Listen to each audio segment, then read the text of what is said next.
tunjuki ya Allah kami jalan lurus. Tahu jalan lurus? Di depan dikatakan siratal ladzina an'amta alaihim, yaitu jalan orang yang engkau beri nikmat. Siapa itu? Para nabi itu. An'amta alaihim itu para nabi, para wali.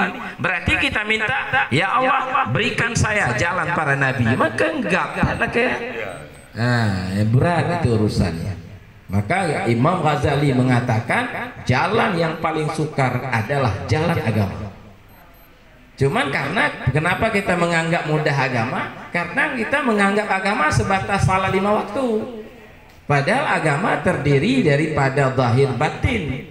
Agama terdiri daripada iyyaka na'budu dan wa iyyaka nasta'in.